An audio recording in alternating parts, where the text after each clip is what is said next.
let's talk a little bit about how the lien is handled, okay? Why does the lien matter, and when does the lien get paid off? Well, date is the only thing that matters in lien position, okay?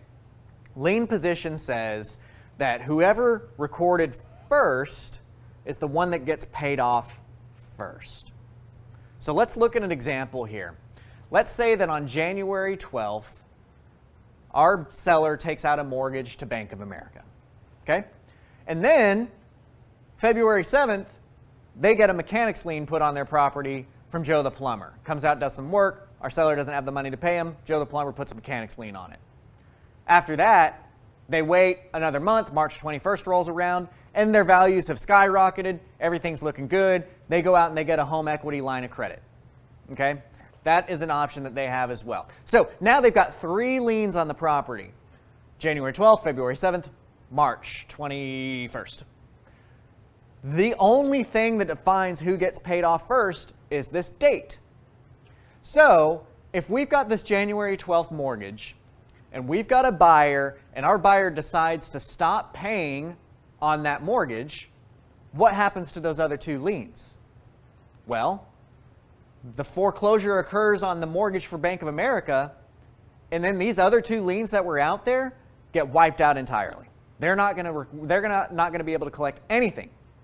That's why lien position is so important, because a subordinate lien gets entirely wiped out if one of the upstream liens forecloses. In this case, our first lien foreclosed, and it completely wipes out that mechanics and that HELOC.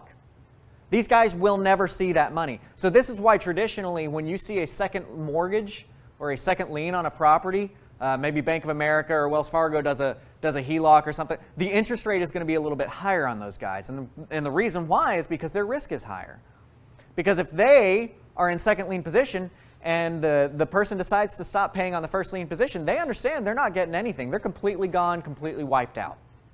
Okay? Something to understand though about that is in lien positions, I'm talking about subordinate lien, right? I mentioned subordinate lien versus saying second lien because really all that matters is what's upstream and what's downstream. If we have this example here, our buyer continues to pay the mortgage at Bank of America, but they decide they're not paying the mechanics lien to Joe the plumber. Joe the plumber has the option to foreclose. Joe the plumber can foreclose on that property, which then wipes out the subordinate HELOC.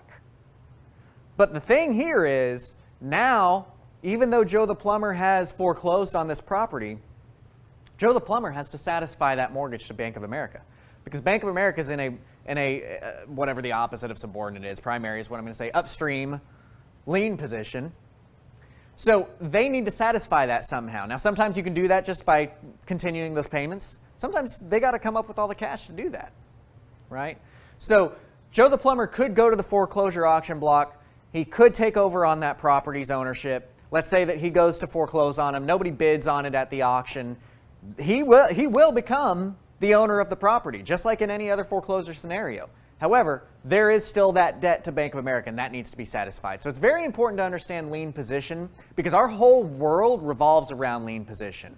We're going to be doing a lot of things that are based on the fact that we understand there is a first lien out there. We're taking second lien position. We're then subsequently putting out essentially a third lien or a fourth lien and so on and so forth. And we need to understand what our risk analysis should be on these properties. Similarly, some of you may be looking to lend money. Some of you may be watching this video that have a decent amount in their IRA or even have a decent amount in their 401k, which by the way can be converted to a self-directed IRA, which allows you to lend and work in real estate with that money.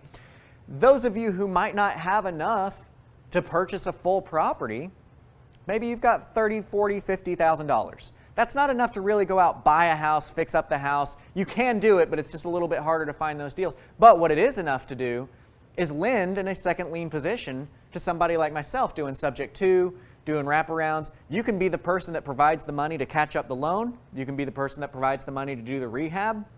But you got to understand you're in second lien position. And if you're not working with the toppest of tier investor and somebody who really knows how to take care of their investors, it is dangerous because if their first lien gets foreclosed on, you are wiped out.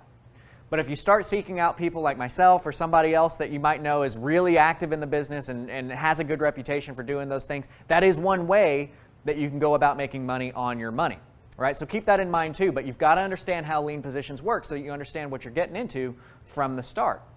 Appreciate you checking out that clip. If you want to see hundreds of hours of content just like that, covering topics like subject to, wholesaling, pre-foreclosure, the ins and outs of all of the different aspects that you need as a real estate investor to perform in this business, the information that you need to take your business to the next level, check out Propelio.com's Academy, content that is available absolutely at no cost to you, step by step, no upsells, true content that'll help you perform in this business.